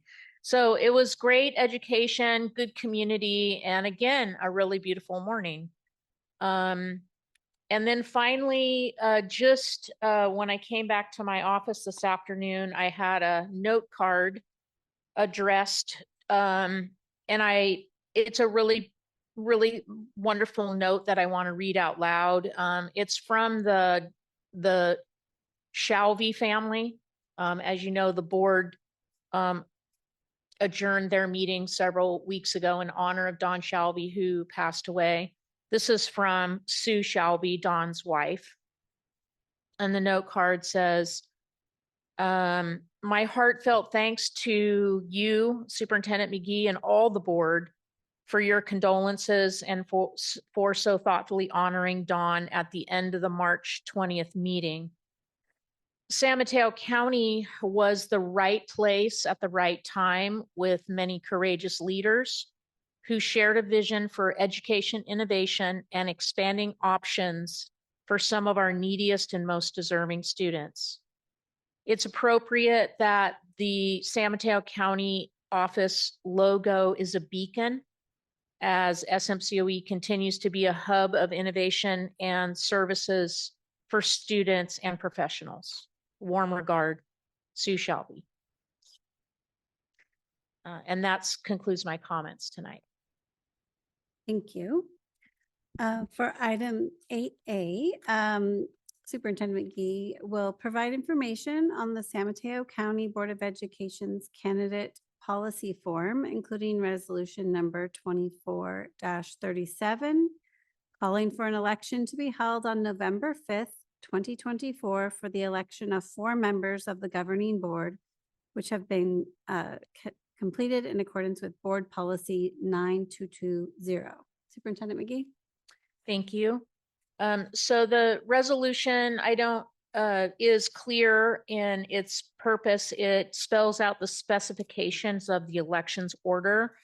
Every school district board who is holding elections must pass this resolution and then submit a letter to the county superintendent, which is signed here and then sent on to the elections office. So tonight before you is your election resolution for the November 5th election for 4 seats, as President Benini noted. And then we will follow up by sending the required letter and the resolution to Mr. Church at the elections office. Thank you. Are there any comments or questions from the board? Trustee Camacho. Thank you. I've always been really curious. I saw in the budget that it was about 750,000 budgeted for this item.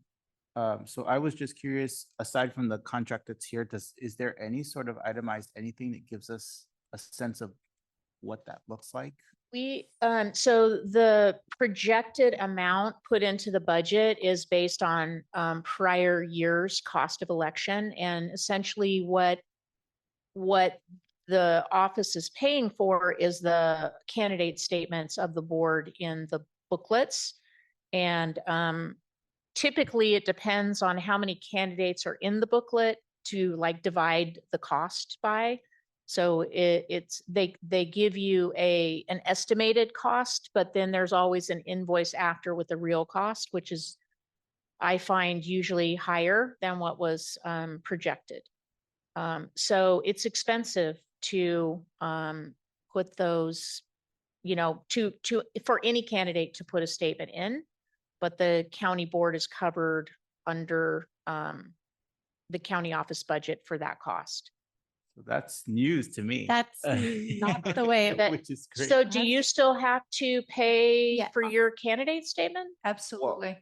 And Yes. separate from that, I would say that there's definitely a little bit of an access issue there because I have foregone that because I thought I had to cover that. So Uh-huh. that would be great to share information with folks. But So I think my main question was really about I've been trying to get the elections office to be a little bit more transparent about the cost of elections overall. And so maybe this could be a good opportunity for that. well, to let me happen. go back and ask about the cost, but it was, I read through the documents and the way I understood it was the money was about candidate statements.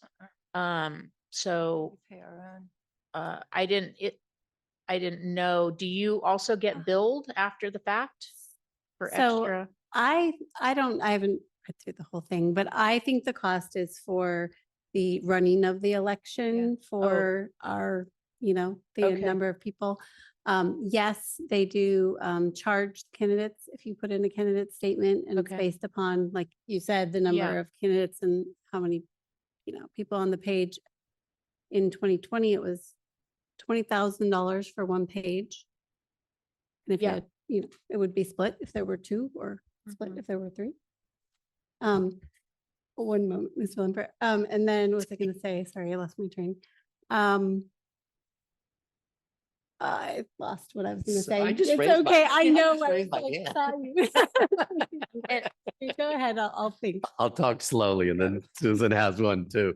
This just gives me a thought. This is a great example. San Francisco, San Jose, LA City put money into the schools. For years, gone to cities in the county of San Mateo, like, you guys are better funded than the schools are. This is a great example. Counties run elections. Schools shouldn't run elections. Why doesn't the county of San Mateo set a precedent and say, we're not going to charge our school districts for elections, and do other counties to do that?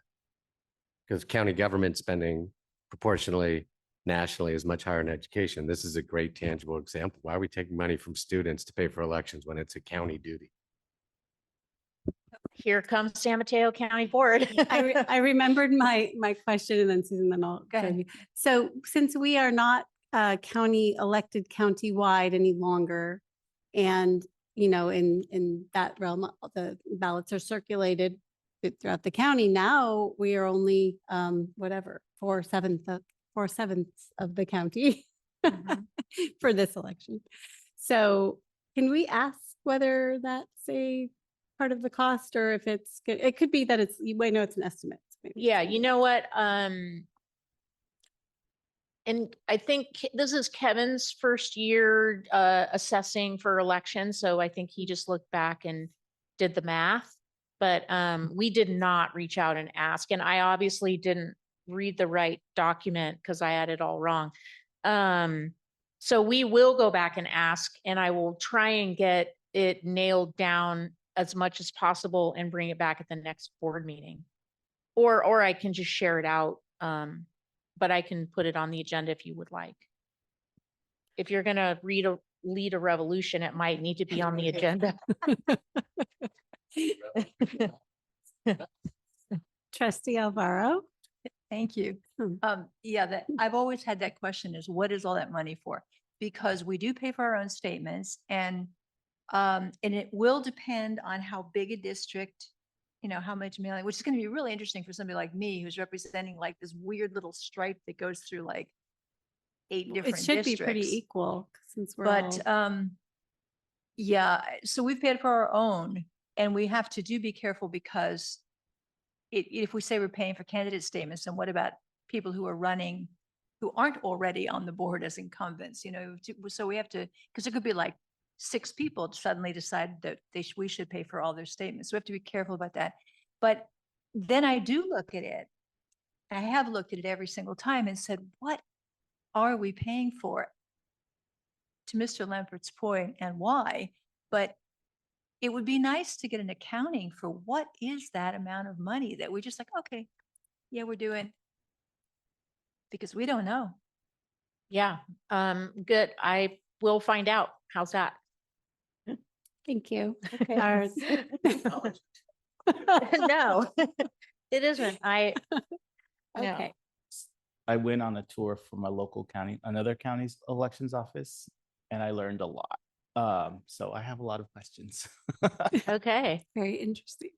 Are there any other comments, questions? You do want to pass your resolution though, because you do want to have an election. That would be good. Yeah. Are there any questions from the public? Yes, quick. No, and thank goodness there's not a lot of people listening. I meant comments. Oh my gosh, okay. Is there a motion to approve the candidate policy form, including resolution number 24-37? So move. Second. There's a motion by trustee Gerard and a second by trustee Cannon. Is there any further discussion? All those in favor, please say aye. Aye. Any opposed? Okay, motion passes 7-0. And the candidate policy form and resolution for resolution number 24-37 has been approved. Okay, for item 8B, the board will have a second reading and take action on the updated policy on closed session discussion at the May 15th, 2024 board meeting. Superintendent McGee? The new or the revised policy came to the board last time. This is the second reading and there were no suggested changes. So it's exactly the same content as you saw in the first reading. Thank you. Are there any questions or comments from the board? Okay. Are there any comments from the public? No comments. Is there a motion to approve the updated policy on closed session? So moved. Second. There's a motion by trustee Alvaro and a second by trustee Torres. Is there any further discussion? Okay. All those in favor, please say aye. Aye. Any opposed? May I Yep. just say congratulations because I think you might be all caught up Yay. on updated, where a new batch is coming soon, but for right this minute, you're caught up. Okay. Motion passes. Thank you. Vote is 7-0. And that we have approved. Okay, item 8C, the board will discuss California School Boards Association contracts. Superintendent McGee? So based on the board's discussion at the last meeting about how to think about membership and costs of membership with CSBA, we did go back and look into what kinds of documentation we have. And so those things are in the board packet. There is no document or contract for membership. It's just, you just get an invoice and you pay the amount. I do have the amounts again on the various types of membership, but I think I put most of it into the cover memo. The only contract that we have signed is the what was for the policy development workshop and developing the Gamut platform, which has already been accomplished. And then the ongoing cost of staying and active on the Gamut Policy Plus or continuing to receive the Gamut service. There's a service agreement here. So those were the two sort of contract type documents that we had. And that's what we were able to gather. Thank you for doing that. And is there any, are there any other questions, comments to trustee Alfaro? I just have a question. Thank you for gathering this. And perhaps this question is best directed at Mr. Rard, who might know, or Mr. Torres. So we've been paying $9,000 to be a member of CSBA. We've been paying another $4,000 to be a member of CCBE. Now the CCBE is dead, thanks to CSBA. Are we just going to be paying the $9,000? I can answer part of that. We will be paying part of it, yes. It was very interesting because, and now the county just went out of my, Sacramento County submitted a letter to CSBA, which their president answered, and we were sent a copy of it. It was on our emails. And in that, he was addressing that. What they said at Delegate Assembly was, because they're trying to appease people, because there's a lot of disgruntled county offices and boards out there over this, is that they will, for this year, or 2024, 25, reduce that amount of money by 25%, because we no longer have Samantha. And what I can tell you is this, a lot of the jobs that Samantha did in her position, which is where most of that money, extra money went, are being handed off to people that are already CSBA employees, and that's already their job. For instance, our conference, September conference, is no longer under our control, to be very blunt. It's been handed over to the people at CSBA that handle the AEC. So that's what's happening. So we're paying money, in my opinion, this is just my opinion, and several other board members I've talked to, for something that somebody that's already being paid at CSBA is doing. Samantha was not being paid for what she was doing for CCBE. We were paying her. And I will tell you, I've talked to several members of county boards throughout the state, and we talked about possibly pushing off our payments for our dues, both for CSBA and the additional money that they want now for county boards. And there are several county offices that are going to do that. I received a kind of a emergency text message last night from David Patterson, and he said, get on the LA board meeting. Go in right now because they're talking about CCBE.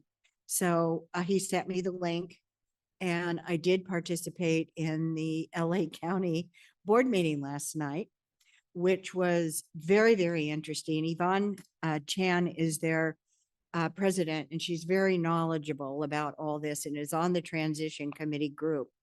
And basically what their board said, which they will vote on next time, is they do not want to pay definitely the extra money that is being asked for county offices to pay. And they want to also think about their CSBA dues. They're very, very much in favor of establishing another CCBE, not under, of course, that title, but that's already been started. So the intent of CSBA, as best as you can understand it, is that even though there will be no CCBE ever again, we still need to pay, we're going to be treated just like a local board, except we're going to pay 50% more. Yes. Works And for what me. what we're called now, not only the Region 14, but it's County Board Services. Yeah, I saw that. And that's where they're wanting to put money. And our $137,000, they want to spend on things that they feel are necessary for them to spend it on for county boards. Whatever that is, I can't tell you right now because I don't know. But there's also that large amount of money that was collected. That was dues and profits from functions that CCBE put on, such as our conference and our trainings, which paid for themselves. And I don't know what's going to happen with those two things, even though we want them very badly. We only received, which I have not read yet, that's on my to-do list for this weekend, but we have only 17 proposals for our conference, which is unheard of. Last year, we had over 40.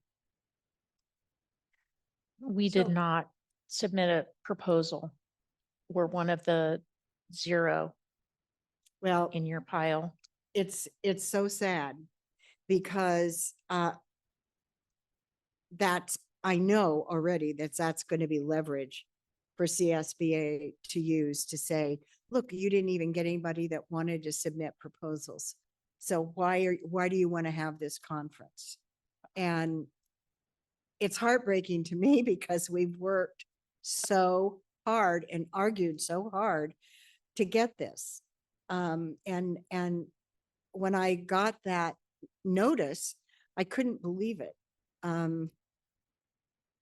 But it is what it is. And so we'll see what happens with it. So I know we can't make any decisions tonight because this is just a discussion item. But just as a rhetorical question, as an idea, if Mr. Lemper can start a revolution in San Mateo County, so can we. Can we simply say, well, okay, we're just a school board. We're going to join as a school board. We're going to get the benefits of a school board, which includes Gamut. And we don't want to be a county board in terms of what CSBA thinks. We just don't want to. I have no idea. Honestly, I don't. We'd have to find out. I think I've worked so hard to make it clear that we aren't a regular school board, that county boards are very different, that Right. it's hard for me to say, oh yeah, let's do that. Well, since they're not listening, Well, is there, n- is there a point in paying 50% more than, say, Cabrillo Unified District pays when we're going to get the same services? Right, and we are, and they keep saying, well, they keep using percentages. So like, for instance, on the legislative committee, we have 4 members. So what they're saying is, will you actually have more per student representation than regular districts do? Well, hoop-de-doo and la-di-da. The problem is they don't pay any attention to what county boards people say on the legislative committee. And 2 big issues that went before our voters in Sacramento this year were detrimental to county boards, and CSBA supported it. course. So, these are the kinds of things that are an issue. And with CSBA, it's very frustrating. I've spent hours and hours and hours on all these committees, and it's like banging my head against the wall. And Yvonne Chan last night said, out of the transition group, there's about 4, maybe 5 of us that still are fighting for And county boards. believe me, we appreciate it. We really appreciate it. And it's not saying anything against, I know, Bev, we've been on this board for 30 years.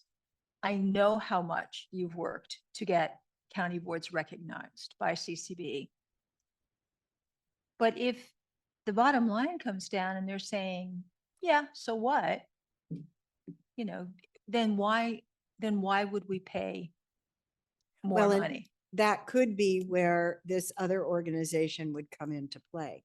And I will say that, especially in Southern California, all of the big counties are in favor of pulling away from CSBA and forming our own association like we had CCBE. So, what all that involves yet, I don't know. But Yvonne, or I shouldn't, I am just going to say Yvonne was talking about it. She's president of their board. And she was talking about it last night. And they're very much in favor of it. So we would have, it's the Association of County Boards of Education is what the name would be. And it's already been taken out. The legality part of it that has to be done, it has been done by Placer County. So, My concern, of course, is that we stay involved with CSBA for the things that they do provide, like Gamut, which is really important to us. We're not going to be able to count on a new organization to provide Gamut services. We No. worked very hard to get there. but there's a lot of county boards and offices that don't like it. So, you know, this, you guys do. I like But- it in theory. I don't like the interface. I don't like it I either. still can't get to the policies unless I click like 10 buttons and then I can maybe see it if I print. Just- Well, It's and really bad. their biggest complaint is when we get new policies, 9 out of 10 times, we have to reword them to fit county boards yeah, anyway, yeah. even though they're coming through Gamut. Yeah. And that is a huge complaint by every single county office I've talked to, and I've talked to a lot. So, I think the concern that Superintendent McGee has expressed, though, is that we, the office, use Gamut to support the local districts. Yeah, we absolutely have, as a county office, have to have it. I mean, How do fact we that- support local districts with Gamut? because we lead policy work and they call us and ask for help and, you know, if we need access to provide the support. Interesting. Oh, yeah, there's different levels of it, right? So we had it before we went through all of the. I Mm, just, Mr. I Lopez. haven't spoken on Yeah. this and I hear I hear the frustration. I just want to add a slightly different perspective. This is a fight within the family that's a frustrating fight. But let's keep it in the family. CSBA's role in Sacramento needs to be so much stronger. They are the organization fighting for school funding. They play such an important role. I hear the frustration, but weakening CSBA and putting another organization is in my mind, not helpful. So I get the effort to try to change things. And, you know, when I've talked to CSBA folks, I think this is something that can be resolved and work better in the future. It just concerns me, the idea of splitting off. I get the anger, but weakening CSBA is not good in the education ecosphere because a small group and a slightly weaker CSBA, that's really bad in Sacramento. Thank you for that. I would comment just, kind of in the whole realm of the conversation that what Susan was initially asking, was would we pay the county amount? And I'll just say that on the day that they made the announcement, Hector got up and made a comment, I think, about that, to CSBA on whatever it was, November 29th. So it is curious what they are doing with this extra money. They've said in their last meeting that they held, their panel, that they haven't spent it. Okay. And then they've also said they don't know what they're going to spend it on, but they love input, right? And they're going to figure it out. Well, do they need that money? I think we maintain good standing with CSBA and we can access their services if we were to, in theory, pay the membership fee, be a member, and keep Gamut, and figure out if there is a training or whatever CCBE did, right? All those important things, if that can be done separately, not as a competition, not as a, but it's, the problem is that CSBA still, after many conversations, doesn't seem to understand what CCBE did, right? And so that's sort of, I think, where people are. And so that I'm just putting it out there for our continued discussion, and we want to keep, maybe talking about this. Trustee Camacho. I appreciate all the comments that come forward, and thank you for voicing that, Mr. Lemper, because that's an important part of the conversation. I think, given that new information about the 25% discount, and I think I think it's correct. We're in a period of transition for this. And so I would say, because in the contract with Gamut, it says that CSBA may cancel if we cancel our membership. So it says that in that contract, that they may cancel Gamut if we do that. It doesn't say will, it says they may. So I'm of the opinion of, it sounds like an opening offer of dropping the cost 25% for the county board services.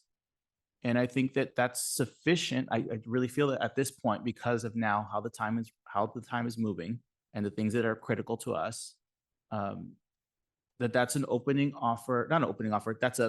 It's something that's been thrown to continue the conversation. And so I would feel comfortable continuing, me personally, with CSBA membership and that discounted county board services portion, with the expectation of continued conversation about what that added fee is planned to cover over the course of the next 3-5 years. There's just no plan right now.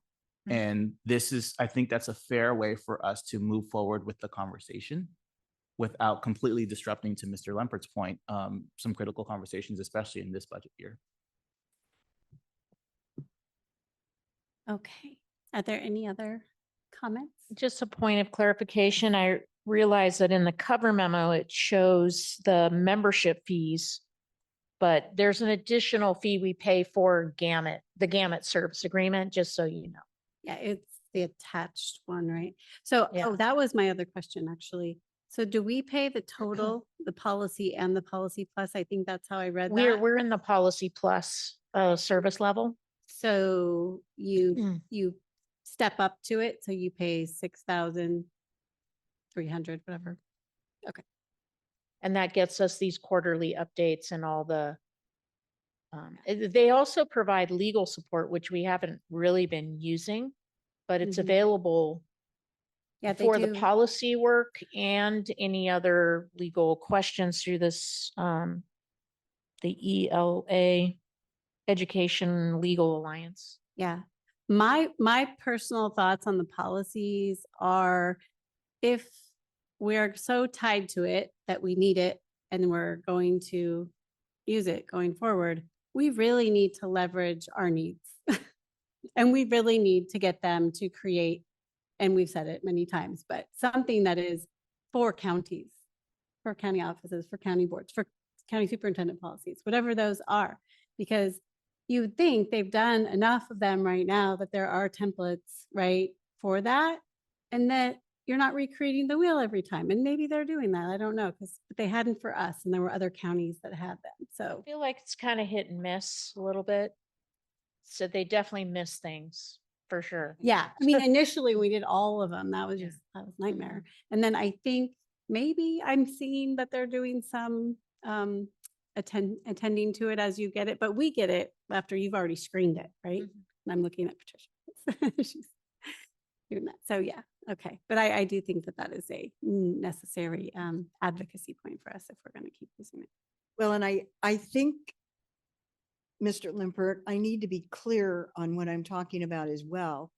When I'm talking about an association, I'm talking about an association like CCBE that would be separate from CSBA, because CSBA won't let us have our own association. Right now, we're a region, and that's how we have to function. And so in the past, when we had committees and things that county board members wanted to be on that were separate from CSBA, we chose our own people. Now they're telling us that the president of CSBA has to choose those committees. And there are a lot of us that don't like that. I think it's very appropriate for him to, or her, to choose their own members for CSBA committees. I get it. But not when it involves like our quote unquote September conference or our training. We wanted to use people from county boards in our training last March. And we were told, well, we have people in CSBA that'll do a better job. Well, you know what? In some cases they didn't. I was there. And I'm having discussions with Amy Christensen over our September conference because she wants it to run like the AEC. We don't want it to run like the AEC. We want it to run like it did before, where people felt welcome and comfortable in a small setting. So those are the issues we're talking about. Okay, are there any other comments, questions? There is no action to take on this item. Oh, are there any comments from the public? Is there any? There are still no comments. Okay. Oh, yes. What do we have to do now before like? 'Cause So there's no action to take. We really just wanted to continue to have a discussion about this, so that we could and see the contracts and actually talk about it together. That's why it was agendized. So, I think, if I'm not mistaken, the billing cycle is, coming up soon, like next month. And that's the traditional cycle. And I don't know the status of the discount and all of that. But maybe we'll hear about that in an invoice. I don't Yeah. either. I don't know what that It was looks like. just it was announced at the delegate assembly. And so there were no other items or anything else discussed with it. So it was just a blanket statement. Well, we voted that we'll take 25% off of that part of your dues. That was Okay. it. So. Well, perhaps we'll get that in the next couple of weeks. Maybe we could try to agendize, maybe just a discussion of that specific fee. And if we get an invoice and if it's a discount or it's not, and then maybe the board can decide whether the county fee is, we all agree to pay that at the next meeting. Trustee Alvaro? I just had a question because I've read this 3 times and I'm realizing I still don't understand. We spend $2,300 and change for membership in the Education Legal Alliance. Superintendent McGee, is that something we use? Because we have a contract with the county, with county council. It's a historical investment. So every year, I think the county office pays those fees. I Um, think I had, sorry, Yes, trustee Camacho. I had inquired about with CSBA a while ago. I think it's also part of like that pool there where they choose cases that they're going to actually argue up. And so I think our contribution is part of a big pool of like, yes, let's go towards these cases which impact public education broadly. Okay. Yeah. That helps. It's a piece of legal. There is another, apparently there's a policy piece of legal. That's through Gamut though, for sure. Yeah. I know that. And then they Um, have another piece of legal, right, where you can pay a certain amount and they will actually help you with things that we do not subscribe to at the time on. So, okay, does that sound acceptable? I'm gonna just propose that we agendize it again to review any invoices. We don't have to do contracts, but any invoices that are related to county that we've previously paid for CCB. Okay. All right. There's no action to take on this item. All right. Item 8D, the board has 7 ad hoc committees and board members serve as liaisons to the programs. When the ad hoc committees meet or a representative attends a meeting, board members may choose to give a report on what the committee has done. And this is our new protocol rather than separately agendizing. So it will be on each agenda. So if you are the chair of one of the committees, just you can be prepared to do that. We talked about it in terms of you can send something if you want it posted as well. So at this time, would any board member like to report out on their committee? Trustee Alvaro. Just a real quick thing. The Outdoor Ed Committee is going to be visiting Jones Gulch at the end of the month with some staff and Superintendent McGee, and to meet with the Y and to see progress on the cabins and some other projects. And we will come back with a report after that. Great, thank you. Are there any other committees that have met and would like to provide a report? Any liaisons that have attended anything that would like to provide a report? Trustee Torres. Yes, I attended the SELPA governing board meeting yesterday. It was their last one for the school year. So great way to end it, but some sad news. We had some folks retire, some superintendents whose seats will need to be filled. We have Ronan Colliver, Luann, Carla Magno, Sean McPetridge, and then we had Karen Breslow, who's not on the board, but she was also recognized there. They named Gina Sudaria as the new chair and Tony Presta as the vice chair. Some highlights is that the San Mateo Union is receiving the Grazer Outstanding Achievement in Learning Award. And I believe Mary Young went today to Sacramento to receive that award. So congratulations. And then they showcased Cabrillo's inclusive playground upgrade using some redirected funds from Newsom's IEEP grant. And that's all I have to report. Thank you so much. Are there any other liaisons that have attended meetings? I will just report, I didn't attend a meeting for the CSBA for that, my role as our area rep, but the new board is planning to meet sometime over the summer, and then hopefully by the end of the summer, we'll have an agenda set for the executive or for the board, the whole board to meet. So that'll be great as we launch into the new year. So if you have ideas for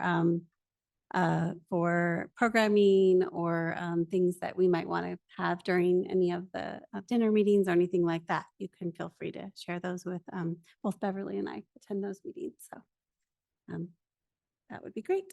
Okay. Any others? No? All right. There is no action to take on this. And then finally, for item 8E, board members will comment. May I jump in Oh, real fast? absolutely. This is apparently a thing that I do now is forget to say happy birthday to people. It's okay. People their staff put sticky note on my desk to say, don't forget. And I had it printed out and yet here we are. So, I'm so sorry because we have 3 June birthdays. And they start with you, Mr. Lempert. Your birthday is Friday, June 14th. Is that Flag Day? All right. Y'all have to come up with a holiday that's also your birthday.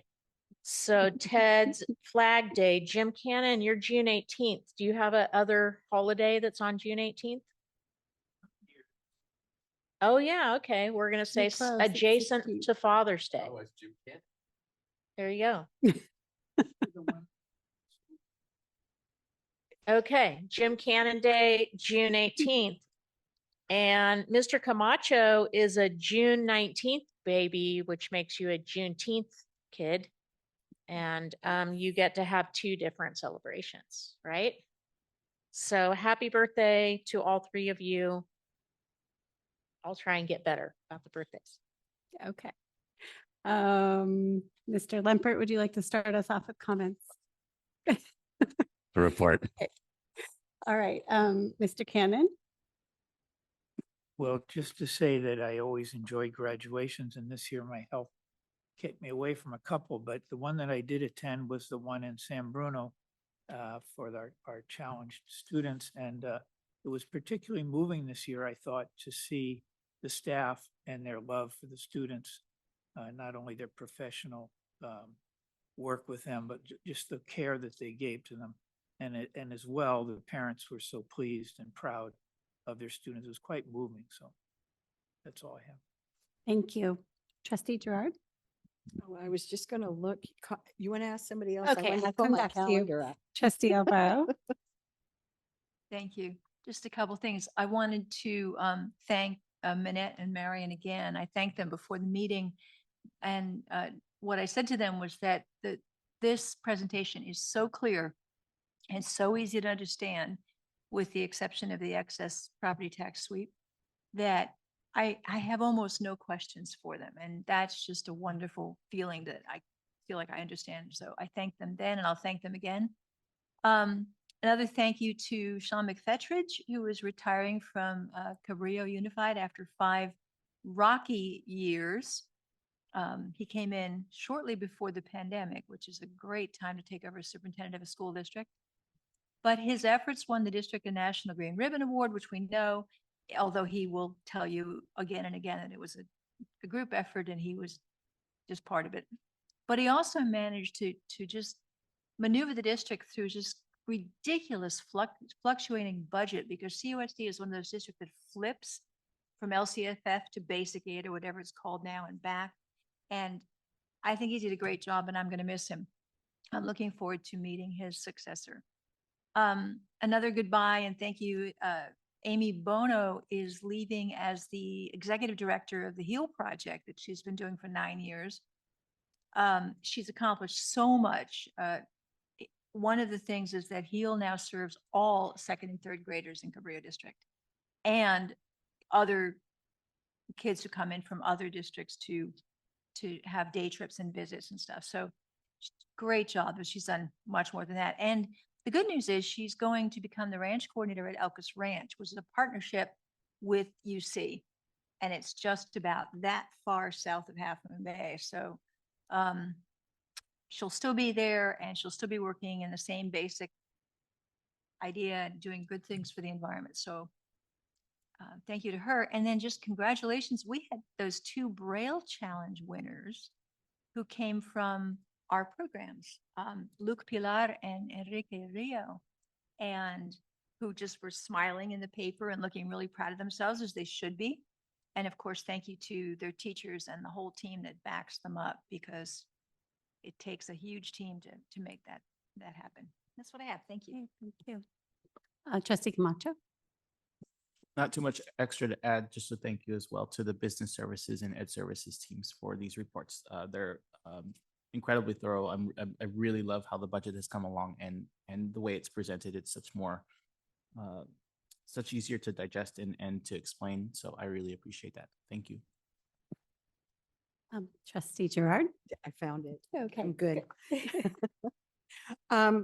I do want to also say thank you for our 2 reports this evening on both LCAP and the budget. They were very thorough and easy to understand, and that's not always the case. Our information was very well put together in our packets, so that, you know, you really could go in depth if you wanted to and scrutinize, and or you could kind of just go over the top, and that was very, very nice. So please thank them for us. Also, thank you for the vision statement, since I was the one that kind of put the kibosh on the other one.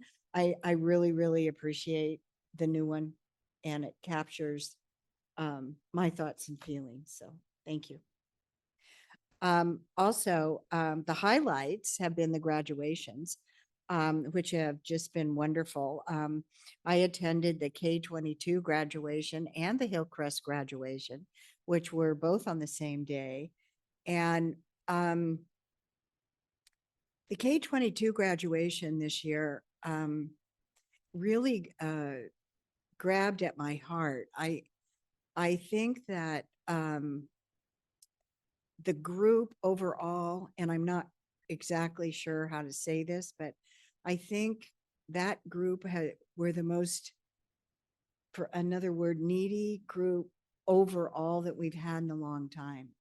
Those students really, really needed the care and love that they received from their caregivers and their families. And it just, it's always the graduation that you need to make sure you have your Kleenexes with you. And it was really wonderful to see the caring and the thought that went into it with having each one come up and their actual presentation was recorded so that it could be understood, and it was wonderful. So it was very rewarding. And then of course Hillcrest was also very rewarding, and to see the students there that had earned their certificate of graduation. Always, you know, that it's taken a lot for them to get there, and they did, and their families were there to support them, and it was really, really nice. I also attended the Gateway graduation, which was also a wonderful graduation, and those students were very appreciative and of the people that helped them get there. And it at the old saying, it takes a village, and they really understood that.